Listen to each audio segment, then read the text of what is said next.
اگر یہ لڑکی تمہاری بیٹی ہے تو کل میں اسی سڑک پر اس کے کپڑے اتار دوں گا۔ مجھے لوگوں نے پکڑ رکھا تھا۔ لڑکا چلا گیا۔ کالج کے کچھ اسٹوڈنٹس وہاں کھڑے تھے۔ انہوں نے مجھے بتایا کہ یہ لڑکا بہت ڈھیٹ اور بدمعاش لڑکا ہے۔ میں نے ان سے پوچھا کہ اس کا گھر کہاں ہے۔ انہوں نے بتایا کہ کہیں اور کا رہنے والا ہے، یہاں فلاں ہوٹل میں رہتا ہے۔ ایک لڑکے نے مجھے اس کے کمرے کا نمبر بھی بتا دیا۔ میں شام تک کوشش کرتا رہا کہ غصے پر قابو پا لوں، مگر ناکام رہا۔ تقریباً 8:30 بجے میں اس کے کمرے میں چلا گیا۔ اگر وہ میری بات سن لیتا تو قتل نہ ہوتا۔ اس نے مجھ پر چاقو سے حملہ کر دیا۔ تو آپ اپنے ڈیفنس کی یہ لائن اختیار کرنا چاہتے ہیں کہ آپ نے اسے اپنے جان بچانے، حفاظت خود اختیاری کے لیے قتل کیا ہے؟ اس نے کہا، بالکل نہیں۔ میں ایسا کوئی گواہ پیش نہیں کر سکتا کہ اس نے مجھ پر حملہ کیا تھا۔ میں آپ کو یہ بتا رہا ہوں کہ میں نے اسے قتل کیا ہے۔ میں نے کہا، میں نے آپ سے یہ پوچھا تھا کہ آپ کو اتنی دیر بعد اپنے آپ کو پولیس کے حوالے کرنے کا خیال کیسے آیا؟ اس نے کہا، میں جرائم پیشہ، غنڈہ یا لوفر لفنگا نہیں ہوں۔ قتل جیسے بھیانک جرم کے متعلق تو میں سوچ بھی نہیں سکتا تھا، لیکن وہ میرے ہاتھوں قتل ہو گیا ہے۔ ایک تو یہ پاگل پن تھا جس نے مجھ سے قتل کرایا۔ قتل کر کے مجھ پر ایک اور ہی قسم کا پاگل پن سوار ہو گیا، ایسی بے چینی کہ مجھے اپنے اوپر قابو نہ رہا، حالانکہ مجھے بالکل یقین نہیں تھا کہ وہ مر گیا ہوگا۔ سنا ہے کہ لوگ جرم کے بعد شراب پیتے ہیں، لیکن میں تو سگریٹ کا بھی عادی نہیں، شراب کبھی سونگی نہیں۔ میں پاگلوں کی طرح سڑک پر پھرتا رہا۔ 11 بجے کے قریب مجھے خیال آیا کہ ہوٹل میں جا کر دیکھوں، شاید وہ زندہ ہو۔ میں نے گھر جا کر انہیں کپڑوں پر اور کوٹ پہنا، سر پر فلیٹ ہیٹ رکھا تاکہ مجھے کوئی پہچان نہ سکے۔ ہوٹل ابھی کھلا تھا۔ کچھ لوگ ہوٹل کے باہر کھڑے اسی واقعے کے متعلق باتیں کر رہے تھے۔ میں نے ان سے کہا، سنا ہے یہاں کوئی جھگڑا ہو گیا تھا؟ ایک آدمی نے جواب دیا، آپ جھگڑا کہتے ہیں؟ یہاں تو ایک جوان لڑکا قتل ہو گیا ہے، لاش کمرے میں پڑی ہے اور پولیس آئی ہوئی ہے۔ میں وہاں سے کھسک گیا، اپنے گھر چلا گیا۔ سونے کی بہت کوشش کی لیکن نیند نہ آئی۔ رات کا 1:30 بج گیا۔ میں اب یہ معلوم کرنا چاہتا تھا کہ پولیس نے کیا کارروائی کی ہے۔ میں پولیس اسٹیشن کی طرف چل پڑا۔ میرا ارادہ تھا کہ پولیس اسٹیشن کے باہر کوئی آدمی ملے تو اس سے پوچھوں گا۔ مجھے بالکل یہ خیال نہیں تھا کہ آپ دفتر میں موجود ہوں گے۔ میرا تو دراصل دماغ خراب ہو گیا تھا اور میرے اندر جو بے چینی تھی وہ مجھے باہر کو دھکیل رہی تھی۔ میں یہاں تک آیا تو تھانے کے باہر 2 آدمی کھڑے تھے۔ ان سے کہا کہ سنا ہے آج ایک لڑکا قتل ہو گیا ہے، قاتل پکڑا گیا ہے یا نہیں؟ انہوں نے بتایا کہ پولیس قاتل کو پکڑ لائی ہے۔ میں نے پوچھا کہ وہ کون ہے؟ انہوں نے بتایا کہ کالج کا ایک اسٹوڈنٹ ہے۔ اتنے میں ایک کانسٹیبل ٹہلتا ٹہلتا احاطے سے باہر آیا۔ ان 2 آدمیوں میں سے ایک نے ان سے پوچھا کہ قاتل یہی ہے یا اسے شک میں پکڑا ہے؟ کانسٹیبل نے گالی دے کر کہا کہ یہی ہے،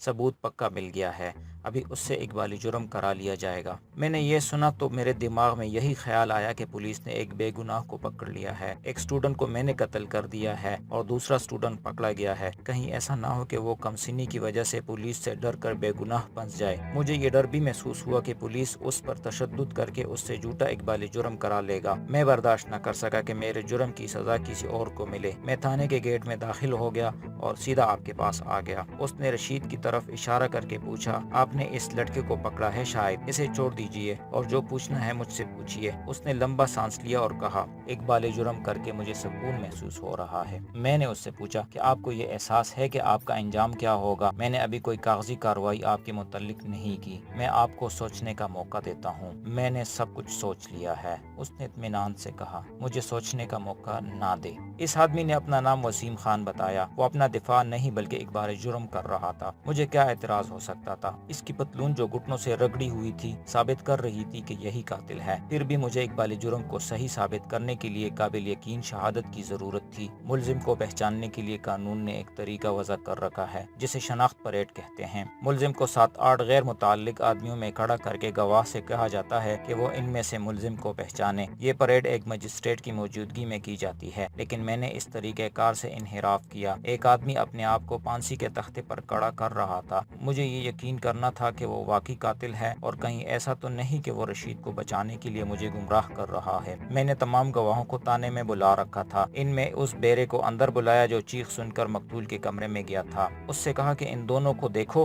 اور اچھی طرح سوچ کر بتاؤ کہ تم نے مقتول کے پاس کسے دیکھا تھا۔ بیرے نے دونوں کو باری باری دیکھا اور سوچ میں پڑ گیا۔ رشید خاموش بیٹھا رہا۔ وسیم نے اسے کہا، تمہارے ہاتھ میں ٹرے تھی جب تم اندر آئے تھے، میرے دھکے سے تمہاری ٹرے گری نہیں تھی؟ یہ بیرا مجھے پہلے کہہ دیکھ چکا تھا کہ وہ اتنا خوفزدہ ہو گیا تھا کہ وہ ملزم کو اچھی طرح پہچان نہ سکا۔ اب اس نے وسیم کو دیکھا اور اس کی بات سنی تو وثوق سے بولا، یہی تھا۔ میں نے اس کی شناخت کو اس لیے تسلیم کر لیا کہ وسیم خان خود ہی اشارے دے رہے تھے۔ دوسرے الفاظ میں یوں سمجھیں کہ وسیم خان نے اپنے خلاف ایک شہادت کو خود ہی پکا کر دیا تھا۔ میں نے دوسرے بیرے کو بلایا جس نے ایک آدمی کو آخری سیڑھی پر گرتے دیکھا تھا۔ اس نے میرے پوچھنے پر بتایا کہ اس نے چہرہ نہیں دیکھا، قد بد دیکھا تھا۔ وہاں روشنی بہت تھوڑی تھی۔ بہرحال اس کے کہنے پر وسیم خان کرسی سے اٹھا۔ بیرے نے اسے دائیں بائیں اور پیچھے کھڑے ہو کر دیکھا اور کہا، یہی معلوم ہوتا ہے۔ میں نے رشید سے کہا، تم اس ہوٹل میں گئے تھے؟ تمہیں وہاں دیکھا گیا تھا اور تم اوپر بھی گئے تھے، کیوں گئے تھے؟ میں اس لڑکے سے ملنے گیا تھا، اس نے جواب دیا۔ وہ رفعت کو پریشان کرتا رہتا تھا۔ یہ صحیح ہے کہ میرے اور اس کی لڑائی بھی ہوئی تھی۔ میں یہ سوچ کر اس کے کمرے میں جا رہا تھا کہ اسے دوستانہ طریقے سے سمجھا سکوں۔ میں لڑائی جھگڑے کی نیت سے نہیں گیا تھا۔ میں ابھی اس کا کمرہ ڈھونڈ ہی رہا تھا کہ کسی نے قتل کا شور مچایا۔ لوگ دوڑے آئے۔ ذرا سی دیر میں وہاں لوگوں کا ہجوم جمع ہو گیا۔ میں نے اس سے پوچھا کہ اس نے وسیم خان کو دیکھا تھا؟ اس نے جواب دیا، میں کسی کو پہچان نہیں سکا۔ وہاں بہت سے لوگ دوڑ رہے تھے۔ پھر میں نے مقتول کو دیکھا۔ مجھے بہت افسوس ہوا۔ میں نے یہ بھی سوچا کہ کسی لڑکی کا بھائی یا باپ اسے قتل کر گیا ہے۔ لڑکیوں سے چھیڑ چھاڑ اس کی عادت تھی۔ میں نے رشید کو خارج از تفتیش کر دیا اور وسیم خان کو حراست میں لے لیا۔ وسیم خان اقبال جرم کر رہا تھا اور وہ اپنے خلاف شہادت بھی مہیا کر رہا تھا، اور اس کا یہ اقدام کسی خوف، اذیت یا لالچ کا نتیجہ نہیں تھا۔ میں نے دوسرے دن وسیم خان کو ایک مجسٹریٹ کے حوالے کر دیا۔ مجسٹریٹ نے اس کا اقبالی بیان قلم بند کر کے بیان اپنے پاس رکھ لیا۔ اس سر بمہر لفافے کو اب عدالت میں کھلنا تھا۔ وسیم خان نے مجھے جو بیان دیا تھا اس کے مطابق میں نے گواہ اور ثبوت وغیرہ اکٹھے کرنے شروع کر دیے۔ ہوٹل کے مالک، 2 بیروں، 2 مشیروں اور 2 رسمی سے گواہوں کے علاوہ رفعت کو بھی گواہ کی فہرست میں شامل کر لیا گیا تھا۔ میں نے رفعت کو پہلی بار دیکھا تو میں اس کے حسن سے چونک اٹھا۔ میرا قیاس بالکل صحیح تھا۔ اس کے بال بھورے، رنگ گورا اور اس کی چوڑیوں کا رنگ گہرا سبز تھا۔ ایک کلائی میں 4 اور دوسری میں 2 چوڑیاں تھیں۔ اس نے مقتول کے متعلق بیان دیا کہ اسے وہ بہت پریشان کرتا تھا۔ وسیم خان کے اس بیان نے اس کی تائید کی کہ وسیم خان نے اسے پہلے 2-3 بار روکا، پھر اس کی پٹائی بھی کی۔ اس کے ساتھ پوسٹ مارٹم کرنے والے ڈاکٹر کی اور اقبالی بیان قلم بند کرنے والے مجسٹریٹ کی گواہی بھی دی تھی۔ ثبوت میں جو چیزیں رکھی ان میں آلہ قتل اور وسیم خان کی پتلون جو گھٹنوں سے رگڑی ہوئی تھی۔ میں نے 3 گواہ ایسے صورت کے لیے تیار رکھے ہوئے تھے کہ اگر وسیم خان اقبالی جرم سے منحرف ہو جائے تو پیش کروں گا۔ استغاثہ کو پوری طرح مضبوط کر کے بھی مجھے کچھ خلا نظر آ رہی تھی۔ حقیقت یہ تھی کہ مجھے ایک خدشہ محسوس ہو رہا تھا۔ وہ یہ تھا کہ کہیں ایسا تو نہیں کہ وسیم خان رشید کو بچانے کے لیے ناٹک کھیل رہا ہے۔ یہ اسی صورت ممکن تھا کہ رشید قتل کر کے وسیم خان سے ملا ہو اور وسیم خان نے اس سے ساری باتیں سن کر اپنے آپ کو پیش کر دیا ہو۔ گوئے کام شری پولیس کو گمراہ کرنے کے لیے اتنی باریکیوں کو ذہن میں نہیں لا سکتا۔ پولیس کے پاس ہر دھوکے کا توڑ ہوتا ہے۔ پھر بھی ایک پولیس آفیسر کی حیثیت سے میرے دل سے یہ وسوسہ نکلا نہیں، اور میں نے یہ بھی سوچا کہ اگر وسیم خان کا وکیل قابل ہوا تو وہ اسے شک کی بنا پر بری کرا سکتا ہے۔ مگر پہلی پیشی پر وسیم خان وکیل کے بغیر عدالت میں لایا گیا۔ اس نے کہا کہ وہ اقبالی جرم کر چکا ہے، اس لیے صفائی کے لیے وکیل نہیں لانا چاہتا۔ مجسٹریٹ نے اسے کہا کہ وکیل ضروری ہے، چنانچہ اس نے ایک وکیل لے لیا۔ وکیل نے پہلی پیشی کے بعد استغاثہ کا جائزہ لیا تو اسے کہا کہ وہ اقبالی بیان سے منحرف ہو جائے کیونکہ استغاثہ کمزور ہے اور وہ اسے شک کا فائدہ دلا سکے گا، لیکن وسیم خان منحرف نہ ہوا، اپنے اقبالی بیان پر قائم رہا۔ مجسٹریٹ نے کیس سیشن کورٹ کے سپرد کر دیا۔ میرا خیال تھا کہ وسیم خان وہاں جا کر اقبالی بیان سے منحرف ہو جائے گا اور اس کا وکیل استغاثہ کے کمزور گواہوں پر جرح کر کے کیس بری کرا لے گا۔ میرا سب سے زیادہ اہم گواہ سب سے زیادہ کمزور تھا۔ یہ وہ بیرا تھا جس نے وسیم خان کو کمرے میں مقتول کی لاش کے پاس کھڑے دیکھا تھا۔ سیشن کورٹ میں صفائی کے وکیل نے اس پر جرح کر کے سیشن جج کے دل میں یہ شک پیدا کر دیا تھا کہ یہ بیرا قابل اعتماد گواہ نہیں اور یہ گواہ دراصل موقع کا گواہ نہیں ہے۔ وکیل نے میرے تمام گواہوں کو کمزور کر دیا، لیکن وسیم خان کا جب آخر میں بیان ہوا تو اس نے اپنے وکیل کے کیے کرائے پر پانی پھیر دیا اور ثابت کر دیا کہ تمام گواہوں نے سچ بولا ہے اور یہ قتل اسی نے کیا ہے۔ مجھے توقع تھی کہ سیشن جج وسیم خان کی صاف گوئی کا صلہ ضرور دے گا اور اسے سزائے موت نہیں دے گا، لیکن اس کی بدقسمتی کے سیشن جج انگریز تھا اور بڑا ہی ظالم اور بدخو جج تھا۔ ہندوستانیوں سے وہ نفرت کرتا تھا۔ اس کا لکھا ہوا فیصلہ اس قدر مدلل اور پرمغز ہوتا تھا کہ اس کے فیصلوں کے خلاف بہت ہی کم اپیلیں ہائی کورٹ منظور کرتی تھی۔ وسیم خان کو بھی اس نے سزائے موت دے دی تھی۔ جس کا مجھے بہت افسوس ہوا۔ پولیس والوں کو کسی کی سزا یابی پر افسوس نہیں ہوا کرتا، لیکن وسیم خان سے میں اتنا متاثر ہو گیا تھا کہ اس کی شخصیت میرے ذہن میں نقش ہو گئی۔ وسیم خان نے جب عدالت میں فیصلے کے یہ الفاظ سنے کہ اس فیصلے کے خلاف 1 ہفتے کے اندر اندر اپیل کی جا سکتی ہے، تو اس نے انگریزی میں کہا، میں اس فیصلے کے خلاف اپیل نہیں کروں گا۔ رفعت تقریباً ہر پیشی پر عدالت آتی تھی۔ رفعت کا باپ اور رشید تو ہر پیشی پر ضرور موجود ہوتے تھے۔ مجھے پتہ چلا کہ وہ وسیم کو مجبور کرتے رہتے تھے کہ وہ اقبالی بیان سے منحرف ہو جائے، مگر وہ کہتا کہ میں آخر میں جب اپنا بیان دوں گا تو تم سب حیران ہو جاؤ گے، مگر اس نے سزائے موت لے کر اعلان کر دیا کہ وہ اپیل نہیں کرے گا۔ رفعت کے باپ نے ایک تجربہ کار وکیل سے اپیل دائر کرائی، لیکن بیکار گئی۔ ہائی کورٹ نے سزا بحال رکھی، پھر پھانسی کی تاریخ مقرر ہوئی اور وسیم خان کو پھانسی دے دی گئی۔ قتل کا یہ کیس ان 1000 کیسوں میں سے ایک تھا جو ہر تانے میں آتے اور عدالت میں جاتے تھے۔ کوئی بری ہو جاتا تھا اور بہت سے سزائے موت یا عمر قید پا جاتے تھے۔ یہ تو پولیس کا معمول تھا۔ کیس آیا، ختم ہوا، ہمارے ذہن سے اتر گیا اور ہم دوسرے کیس کے تفتیش میں مصروف ہو گئے، لیکن وسیم خان میرے ذہن سے نہ اترا۔ وہ مجھے کئی بار یاد آیا اور میں نے اپنے آپ میں بے چینی سے محسوس کی۔ ایک معزز اور شگفتہ مزاج آدمی جسے ہنستا کھیلتا آیا اور پھانسی کے تختے پر کھڑے ہو کر اپنے ہاتھوں پھندا اپنے گلے میں ڈال لیا، میں اسے بھول نہ سکا۔ مسلمانوں نے پاکستان لے کر دم لیا، میں بھی پاکستان میں آ گیا۔ سرکاری طور پر مجھے بوڑھا قرار دے کر پینشن دے دی گئی۔ مجھے ہندوستان میں زمین کے بدلے پاکستان میں کافی اراضی مل گئی اور میں کاشتکار بن گیا۔ 1962 کا ذکر ہے کہ میں شہر گیا تو رشید مل گیا، میں اسے پہچان نہ سکا۔ میں نے اسے 20 سال کی عمر میں دیکھا تھا جب وہ میری نظر میں بچہ تھا، اب اس کی عمر 40 سال تھی، چہرے پر پختہ عمر کے آثار تھے۔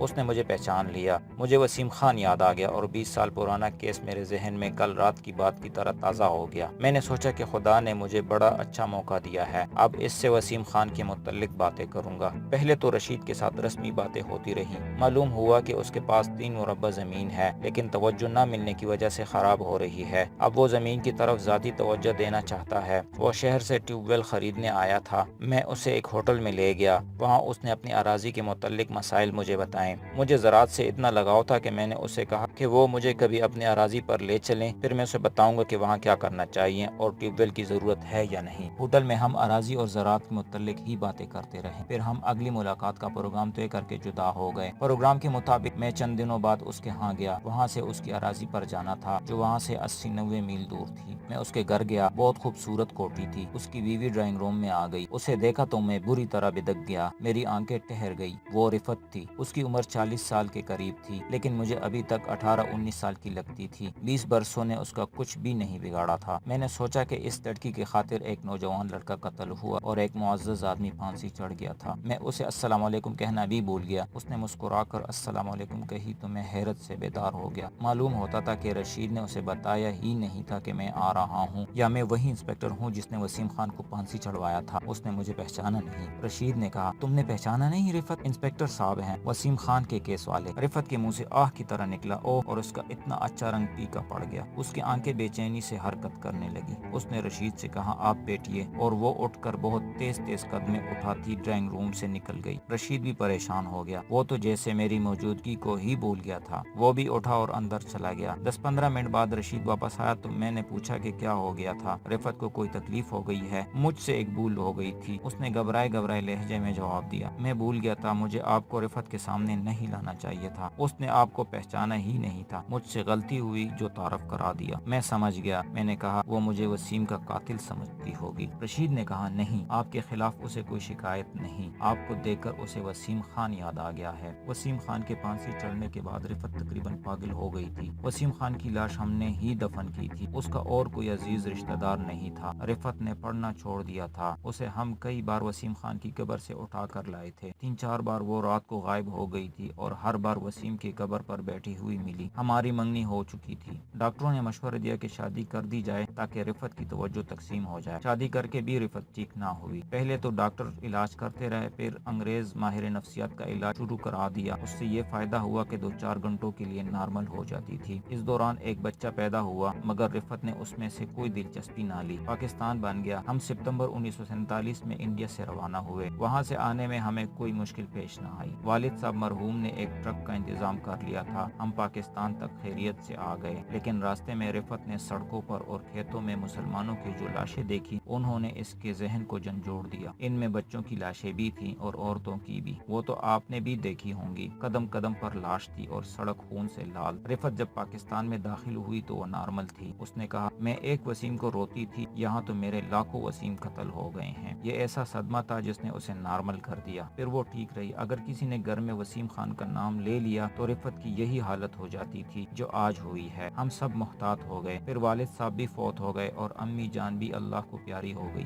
رفعت کے والدین بھی فوت ہو چکے ہیں۔ اب ہم ہیں اور ہمارے بچے ہیں۔ ایک مدت گزر گئی ہے کہ گھر میں وسیم خان کا نام کسی نے نہیں لیا تھا۔ آج آپ کو دیکھ کر رفعت کو وسیم خان یاد آ گیا ہے۔ سنبھل جائے گی، میں اسے ایک گولی کھلا کر آیا ہوں۔ ہاں رشید صاحب، میں نے بڑے دکھ سے کہا، رفعت کو اتنا ہی جذباتی ہونا چاہیے تھا۔ وسیم خان اس کی عزت کی خاطر پھانسی چڑھا ہے۔ رشید نے کہا، نہیں، اور وہ خاموش ہو گیا۔ جانے کیا سوچنے لگا۔ اس نے دھیمی سی آواز میں کہا، رفعت کی اس ذہنی کیفیت کی وجہ کچھ اور ہے۔ جب رشید نے وجہ بتائی تو مجھے اس طرح دھکا لگا جیسے میرے قریب بم پھٹا ہو۔ اس نے کہا، وسیم خان بے گناہ پھانسی چڑھ گیا تھا۔ بے گناہ؟ میں نے صوفے سے اچھل کر پوچھا، کیا اس نے اس لڑکے کو قتل نہیں کیا تھا؟ رشید نے کہا، نہیں، اس لڑکے کو میں نے قتل کیا تھا۔ وسیم خان نے میرے گلے سے پندہ اتار کر اپنے گلے میں ڈال لیا تھا۔ میں وہ رات ان کے ہاں ٹھہرا۔ دوسرے روز رشید مجھے اپنے کار میں اپنی اراضی پر لے گیا۔ میں نے اراضی کی یہ حالت دیکھ کر اسے کئی ایک مشورے دیے، کچھ کام وہیں کے مزاروں سے شروع کرا دیے۔ اس کے بعد میں اپنے چک میں آ گیا۔ اپنے 2 تجربہ کار اور ذہین مزارے رشید کو دے دیے۔ کئی بار شہر گیا، رشید سے ملا، اسے ساتھ لیا اور اس کے اراضی پر گئے۔ 3 مہینے صرف کر کے میں نے رشید کے تقریباً تمام زرعی مسائل حل کر دیے۔ ان 3 مہینوں میں ان کے ہاں 3 دن بھی رہا۔ رفعت میرے ساتھ بے تکلف ہو گئی۔ اس نے مجھے ذہنی طور پر یہاں تک قبول کر لیا کہ اس کا وہ رد عمل نہ ہوا جو مجھے پہلے روز دیکھ کر ہوا تھا۔ پھر اس میں یہ تبدیلی بھی آئی کہ میرے پاس بیٹھ کر وسیم خان کی باتیں کرنے لگی۔ میں نے کریت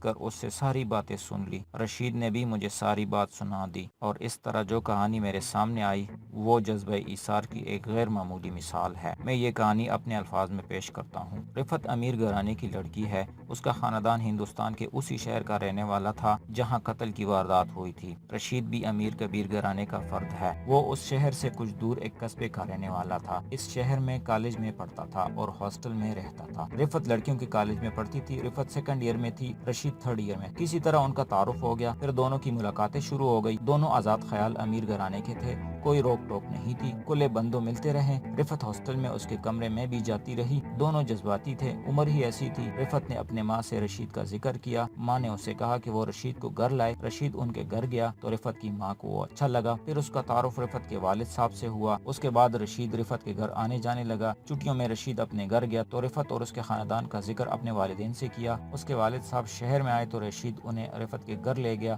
دونوں کے والد صاحبان ایک دوسرے سے گل مل گئے۔ پھر ان کی ملاقاتیں شروع ہو گئی اور رشید اور رفعت کی منگنی ہو گئی۔ دونوں کالج میں پڑھتے رہے۔ ایک روز رفعت رشید کے ہاسٹل میں گئی اور اسے کہا کہ دریا کے کنارے چلتے ہیں۔ رشید اسے دریا پر لے گیا۔ تھوڑی دیر کشتی کی سیر کی، پھر دریا کے کنارے ٹہرتے ٹہرتے ذرا دور نکل گئے اور پمار پڑنے لگی۔ وہ درختوں کے نیچے جا کھڑے ہوئے۔ قریب ہی کہیں سے انہیں کسی کے گانے کی دھیمی دھیمی اور بڑی ہی سریلی آواز سنائی دی۔ وہ سمجھے کہ کوئی ملاح یا ماہی گیر ہوگا۔ وہ اس طرف چلے گئے۔ وہاں قدرتی بیلوں نے 2-3 درختوں پر چڑھ کر ایک کمرہ سا بنا رکھا تھا۔ وہاں ایک خوشوزہ اور خوشپوش آدمی کھڑا گا رہا تھا۔ رشید اور رفعت چھم گئے اور گانے والا چپ ہو کر مسکرایا۔ اس نے کہا، یہیں آ جائیے، میں بھی پمار سے چھپا کھڑا ہوں۔ آپ دونوں اسٹوڈنٹ ہیں؟ رفعت نے اپنا اور رشید کا تعارف کرایا تو اس آدمی نے اپنا نام وسیم خان بتایا۔ رفعت کہتی ہے کہ جب وسیم خان اور اس کی آنکھیں آمنے سامنے ملی تو وسیم خان کی مسکراہٹ یک لخت غائب ہو گئی اور اس کا چہرہ اس طرح اداس ہو گیا جیسے چاند پر بادل آ گیا ہو۔ یہ تبدیلی اتنی نمایاں تھی کہ رفعت پریشان سی ہو گئی۔ وسیم خان نے اس سے پوچھا، آپ کہاں کی رہنے والی ہے؟ رفعت نے اسے بتایا وسیم خان گہری سوچ میں کھو گیا۔ رشید نے یہ کہانی سناتے ہوئے اپنے اس وقت کے تاثرات ان الفاظ میں بیان کیے۔ وسیم خان رفعت کو دیکھتے ہی سنجیدہ ہو گیا اور میں سمجھ گیا کہ یہ رفعت کی خوبصورتی کا اثر ہے۔ اسے جو کوئی دیکھتا ہے کچھ دیر دیکھتا ہی رہتا ہے۔ وسیم خان کے متعلق بھی میں نے ایسے ہی رائے قائم کی۔ اسے تو جیسے یہ خیال ہی نہیں رہا کہ میں بھی وہاں موجود ہوں۔ وہ صرف رفعت سے اس کے خاندان اور حسب نسب کے متعلق پوچھتا رہا۔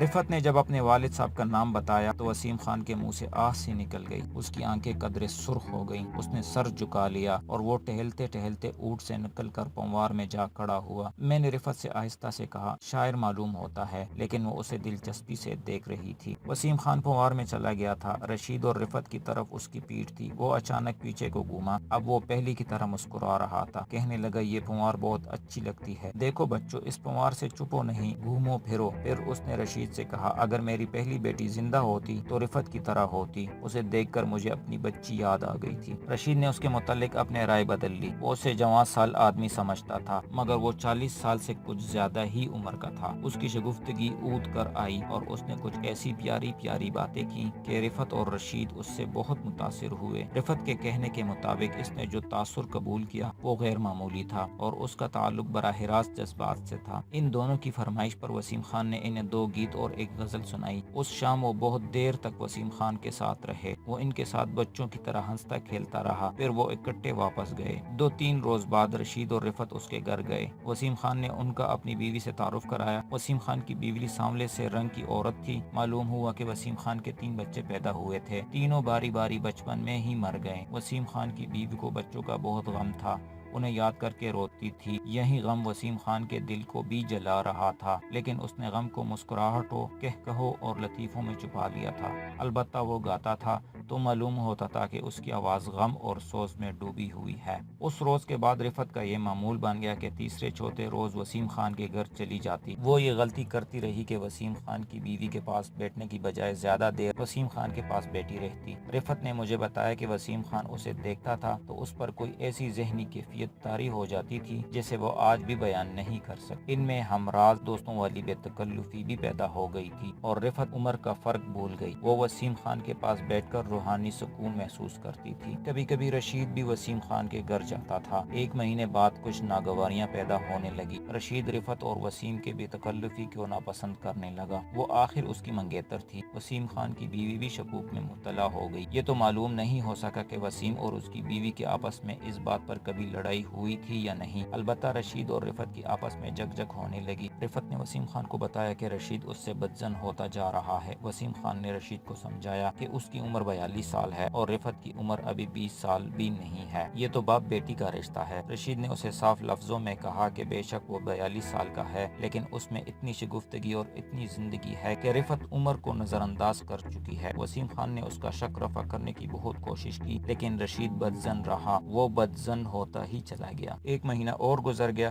ایک روز وسیم خان کے گھر گئے تو معلوم ہوا کہ اس کی بیوی مر گئی ہے۔ اسے دل کے مقام پر درد اٹھا، ڈاکٹر فوراً آ گیا، لیکن مریضہ بچ نہ سکی۔ یہ دل کے مرض کا حملہ تھا جو اچانک ہوا۔ رشید اور رفعت نے وسیم خان کو پہلی بار روتے دیکھا، اور وہ بھی اس طرح جیسے دودھ پیتا بچہ بھوک سے رو رہا ہو۔ رفعت جذباتی طور پر وسیم خان کی غلام ہو گئی تھی، اب وہ پہلے سے زیادہ اس کے گھر جانے لگی۔ وسیم نے کھانا پکانے کے لیے خانسامہ رکھ لیا تھا۔ رفعت کبھی کبھی اسے اپنے ہاتھ سے پکا کر کھلاتی۔ اس کے دل میں رشید کی جو محبت تھی اس میں کوئی فرق نہیں آیا تھا۔ وسیم خان کے ساتھ بھی اسے محبت ہی تھی، لیکن اس کا رنگ کچھ اور تھا، جسے رفعت نے اپنے الفاظ میں اس طرح بیان کیا، وہ میرا پیر اور مرشد تھا، میرا بھائی تھا، میرا بیٹا تھا، وہ میرا ہمراز دوست تھا۔ رفعت نے باتیں سناتے ہوئے رشید کے سامنے بے باکی سے کہا، اور اگر وہ مجھے یہ کہہ بیٹھتا کہ رفعت میں تم سے شادی کرنا چاہتا ہوں تو میں کبھی انکار نہ کرتا۔ وسیم خان نے بیوی کے صدمے کو برداشت کرنے کی بہت کوشش کی، لیکن پہلے سے زیادہ ہنسنے اور گنگنانے لگا، مگر رفعت کے سامنے کئی بار رو پڑا۔ اس نے رفعت کو بتایا کہ وہ بعض راتیں سو نہیں سکتا اور دریا کے کنارے ٹہلنے نکل جاتا ہے۔ ایک بار اسے رفعت نے کہہ دیا، اگر آپ سمجھتے ہیں کہ میں باجی کی جگہ لے سکتی ہوں تو میں حاضر ہوں۔ وسیم خان نے اسے اپنے سینے سے لگایا اور کہا، یہ نہیں ہو سکتا، مجھے دلی مسرت اس روز ہوگی جس روز رشید تمہیں ڈھولی میں بٹھا کر لے جائے گا۔ تمہارا آدھا جہیز تو میرے ذمہ ہے۔ جب تمہاری شادی کا دن مقرر ہو جائے گا تو تم سے اور رشید سے پوچھوں گا کہ تمہارے لیے کیا کچھ بناؤں، میرا اب دنیا میں کون ہے۔ رفعت نے یہ ساری باتیں رشید کو بتائیں، لیکن رشید کا دل صاف نہ ہو سکا۔ رشید جذباتی اور زود رنج تھا۔ اس نے ایک روز رفعت سے یہاں تک کہہ دیا، تم مجھے دھوکے میں نہ رکھو رفعت، تمہیں اب وسیم خان اور مجھ میں سے ایک کا انتخاب کرنا ہوگا۔ رفت اس شام وسیم خان کے گھر گئی اور اسے یہ بات بتائی۔ وسیم خان نے رفت کو گھر بھیج دیا اور خود رشید کے ہاسٹل میں گیا۔ رشید کے دل میں وسیم خان کے خلاف غصہ بھرا ہوا تھا، لیکن وسیم خان سامنے آیا تو رشید کے آنسو نکل آئے۔ اس کا ذہن پختہ نہیں تھا۔ وسیم خان کو وہ اپنا دشمن بھی سمجھتا تھا اور دوست بھی۔ وسیم خان نے اسے پیار سے سمجھایا یا پھر غصے میں بھی سمجھایا۔ رشید نے اسے کہا، آپ ہمارے درمیان سے ہٹ جائیے۔ رفت کے متعلق آپ کا دل پاک ہو سکتا ہے، لیکن رفت جب آپ کی باتیں کرتی ہیں تو مجھے اس کا دل صاف نظر نہیں آتا۔ وسیم خان نے اسے جواب دیا، ہاں کوشش کروں گا کہ تمہارے اور رفت کے درمیان سے ہٹ جاؤں۔ انہی دنوں کا واقعہ ہے کہ مقتول رفت کے پیچھے پڑ گیا۔ چھٹی کے وقت وہ رفت کے کالج کے باہر جا کھڑا ہوتا اور دور تک رفت کا پیچھا کرتا، پھر اسے تحفے دکھانے لگا، کبھی گلدستہ لے کے اس کے پیچھے چل پڑتا۔ رفت نے رشید کو بتایا۔ رشید اس کا کلاس فیلو تھا۔ اس نے مقتول کو بتایا کہ رفت اس کی منگیتر ہے، اسے پریشان نہ کیا کرے، لیکن لڑکا ڈھیٹ تھا اور وہ بھی امیر کبیر ماں باپ کا بیٹا تھا، اس لیے ہوٹل میں رہتا تھا۔ رشید نے رفت کی حفاظت شروع کر دی۔ وہ لڑکا پھر بھی دلیری سے رفت کو پریشان کرتا رہا۔ 2-3 بار ہاتھا پائی اور مار کٹائی تک نوبت آ گئی۔ میں نے رشید سے پوچھا، کیا آپ نے اس کی الگ پٹائی کی تھی؟ وسیم بھی تو رفت کی حفاظت کے لیے اس کے کالج کے سامنے چلے جایا کرتے تھے۔ رشید نے کہا، یہ غلط ہے۔ وسیم خان کو تو معلوم ہی نہیں تھا کہ کوئی لڑکا رفت کو پریشان کرتا ہے۔ کالجوں میں ایسے تو ہوتا ہی رہتا ہے۔ وسیم خان نے اپنے اقبالی بیان میں جھوٹ بولا تھا کہ اس نے اس لڑکے کی پٹائی کی تھی۔ اس نے لڑکے کو کبھی دیکھا ہی نہیں تھا۔ ایک روز مقتول نے رشید کو دھمکی دی تھی کہ اسے قتل کرا دے گا اور رفت کو اغوا کرا لے گا۔ رشید نے اس روز بہت سوچا کہ وہ کیا کرے۔ اس نے یہ فیصلہ کیا کہ لڑکے کو شام کو ہوٹل میں ملے اور اسے دوستانہ طریقے سے سمجھائیں۔ اگر وہ نہیں سمجھتا تو پھر سوچا جائے گا کہ کون کیسے قتل کراتا ہے۔ یہ سوچ کر رشید شام کو 8:15 بجے ہوٹل میں پہنچ گیا۔ اس نے وہاں اپنے کالج کے 2 لڑکے کھانا کھاتے دیکھے۔ اس نے ان سے چھپنے کی کوشش نہ کی کیونکہ وہ قتل کی نیت سے نہیں گیا تھا۔ وہ مقتول کے کمرے میں گیا اور دوستانہ انداز میں بات شروع کی۔ مقتول نے اسے شاید رشید کی بزدلی سمجھا۔ اس نے طنزیہ باتیں کی، ترش کلامی شروع ہو گئی۔ رشید بھڑک اٹھا۔ مقتول نے میز کا دروازہ کھولا اور اس میں سے چاقو نکال لیا۔ وہ چاقو کھول رہا تھا کہ رشید نے اسے باکسروں کی طرح سیدھا گھونسا پوری طاقت سے مارا، جو مقتول کو کان کے نیچے گردن پر لگا۔ وہ چاقو کھول رہا تھا کہ رشید نے اسے باکسروں کی طرح سیدھا گھونسا پوری طاقت سے مارا، جو مقتول کو کان کے نیچے گردن پر لگا۔ مقتول کے پاؤں اکھڑ گئے اور وہ 2-3 قدم پرے جا گرا۔ چاقو اس کے ہاتھ سے چھوٹ گیا۔ رشید نے نہایت پھرتی سے چاقو اٹھا لیا۔ مقتول بہت تیزی سے اٹھا اور جھک کر رشید کی طرف دوڑا۔ رشید چاقو اٹھا کر ابھی سیدھا نہیں ہوا تھا، رشید نے نیچے سے چاقو کا وار کیا۔ اس کا ارادہ قتل کرنے کا نہیں تھا۔ اگر مقتول نے کوٹ اور سویٹر پہنا ہوتا، رشید نے نہایت پھرتی سے چاقو اٹھا لیا۔ مقتول بہت تیزی سے اٹھا اور جھک کر رشید کی طرف دوڑا۔ رشید چاقو اٹھا کر ابھی سیدھا نہیں ہوا تھا، رشید نے نیچے سے چاقو کا وار کیا۔ اس کا ارادہ قتل کرنے کا نہیں تھا۔ اگر مقتول نے کوٹ اور سویٹر پہنا ہوا ہوتا تو چاقو بڑی مشکل سے کھال تک پہنچ سکتا۔ اس نے کرتا پہن رکھا تھا۔ چاقو کی نوک کے آگے کوئی رکاوٹ نہیں تھی۔ ادھر سے مقتول جھکا ہوا اتنی تیزی سے آیا کہ رکنے کی بجائے بے قابو ہو کر آگے کو ہی آ گیا۔ اس کا نتیجہ یہ ہوا کہ ادھر رشید کا وار، ادھر سے مقتول جھکا ہوا تیز رفتار آیا۔ چاقو اتفاق سے دل پر لگا اور دل میں اتر گیا۔ مقتول نے چیخ ماری اور اس کے منہ سے بڑے زور سے ہائے آہ نکلی۔ رشید نے چاقو کھینچ لیا۔ مقتول پیٹ کے بل گر پڑا۔ ساتھ ہی دروازہ کھلا اور ایک بیرا ہاتھ میں ٹرے اٹھائے اندر آ گیا۔ یہ سب کچھ 2-3 سیکنڈ میں ہو گیا۔ رشید نے چاقو پھینکا اور بیرے کو دھکا دے کر باہر کو دوڑ پڑا۔ بیرے نے شور مچایا، قتل ہو گیا، لڑکا مارا گیا۔ رشید کانے کے حال والی سیڑھیوں سے اترنے کی بجائے پچھواڑے کی سیڑھیوں کی طرف گیا۔ وہ بہت تیزی سے اترا اور آخری سیڑھی سے گر پڑا۔ ادھر سے ایک آدمی شور سن کر اس طرف دوڑ پڑا۔ اس نے بھی پکڑو پکڑو کا شور مچایا۔ رشید اٹھ کر دوڑ پڑا۔ کچھ دیر تک وہ اندھیرے گلیوں میں چلتا اور سوچتا رہا کہ کہاں جائے۔ رفت کے گھر کا خیال آیا تو اس نے سوچا کہ اس کے والد صاحب بگڑ نہ جائے کہ تم قاتل ہو۔ وہ اس قدر خوفزدہ تھا کہ اسے اپنے قریب سے گزرتے ہوئے انسانوں سے ڈر آنے لگا۔ ایک جگہ اسے ایک پولیس کانسٹیبل نظر آیا تو اس نے وہ راستہ ہی چھوڑ دیا۔ وہ اب پناہیں ڈھونڈ رہا تھا۔ اس کے کانوں میں ایسی آوازیں گونجنے لگی جیسے بہت سے لوگ اس کے تعاقب میں دوڑے آ رہے ہوں۔ اس سے وہ اور زیادہ گھبرا گیا۔ سڑک پر جا کر وہ تانگے میں بیٹھا اور وسیم خان کے گھر چلا گیا۔ اس نے وسیم خان کو سارا واقعہ اور مقتول کی رفت کے ساتھ چھیڑ چھاڑ وغیرہ سنا دی۔ وسیم خان نے اس کی پتلون دیکھی، گھٹنوں پر رگڑ کے نشان تھے۔ اس کے کوٹ، پتلون اور قمیض کو اچھی طرح دیکھا۔ کوٹ کے دائیں آستین اور قمیض کے آستین کے کف، جو کوٹ سے ذرا باہر تھا، خون کے قطرے لگے ہوئے تھے۔ وسیم خان نے اسے تانگے میں بٹھایا اور اسے تسلی دلاسا دیتا ہوا اسے اس کے ہاسٹل کے کمرے میں لے گیا۔ اس کا سوٹ اور قمیض اتروا کر اسے کہا کہ وہ سلیپنگ سوٹ پہن لے۔ اس کا کوٹ، پتلون اور قمیض وسیم نے ایک میز پوش میں لپیٹ لیا۔ پھر اس سے کہا کہ وہ ہوٹل میں داخل ہونے کے وقت سے لے کے ہوٹل سے بھاگنے تک کی ایک ایک تفصیل بتائے، اور یہ بھی بتائے کہ اسے جان پہچان والے نے وہاں دیکھا تھا یا نہیں۔ رشید نے اسے تمام تفصیلات بتا دی۔ یہ وہی تفصیلات تھی جو وسیم خان نے اقبال جرم میں بیان کی تھی اور دوسرے گواہوں نے تصدیق کی تھی۔ وسیم خان نے پولیس والوں کی طرح سوال کر کے کچھ اور باتیں بھی اس سے معلوم کر لی۔ وہ تجربے کار اور جہاں دیدہ آدمی تھا۔ اس نے رشید کو یقین دلایا کہ ہو سکتا ہے اسے گرفتار کر لیا جائے، لیکن اسے سزا نہیں مل سکتی۔ اس نے رشید کو اس طرح کی ہدایات دی: اگر کالج کے ان 2 لڑکوں جو ہوٹل میں کھانا کھا رہے تھے پولیس کو بتا دیا کہ رشید ہوٹل کی بالائی منزل میں گیا تھا، تو ہو سکتا ہے پولیس تمہیں رات یا صبح کو تھانے لے جائے۔ وہ بیرا خطرناک گواہ ہے جس نے تمہیں چاقو ہاتھ میں پکڑے مقتول کی لاش کے کمرے میں کھڑے دیکھا تھا۔ میں جا کر دیکھتا ہوں کہ پولیس کیا کر رہی ہے۔ پولیس اپنی کارروائی میں بہت وقت لگائے گی۔ اگر تمہیں تھانے لے جایا گیا تو میں تھانے میں پہنچ جاؤں گا۔ تم جرم سے انکار کرتے رہنا۔ میں تھانے میں آ کر کہوں گا کہ لڑکی کو میں نے قتل کیا ہے۔ تم بالکل خاموش رہنا اور یہ ظاہر نہ ہونے دینا کہ ہم ایک دوسرے کو جانتے ہیں۔ میں پولیس کو دھوکے میں ڈال دوں گا۔ تمہارے بچنے کی یہی ایک صورت ہے۔ تمہیں الزام سے خارج کر کے میں اپنا بچاؤ خود کر لوں گا۔ تو یہ تھا آج کا ایپیسوڈ۔ امید ہے آپ کو پسند آیا ہوگا۔ اگلے ایپیسوڈ میں ہم یہ جاننے کی کوشش کریں گے کہ آخر وہ کون سا جذبہ تھا کہ جس کی وجہ سے وسیم خان نے ہنستے ہنستے رشید سے سرزد ہوا قتل اپنے ذمے لیا، اور وہ کون سا جذبہ تھا کہ جس کی وجہ سے رفت اس حد تک گئی کہ اگر وسیم خان اس سے شادی کرانا چاہتا تو بغیر سوچے وہ ہاں کہہ دیتی۔ تو مس مت کیجیے گا۔ اس کے لیے آپ نے اس چینل کو سبسکرائب کیجیے گا اور ساتھ ہی بیل آئیکن کو بھی پریس کیجیے گا تاکہ آنے والے تمام ویڈیوز آپ کو بر وقت مل سکے۔ شکریہ۔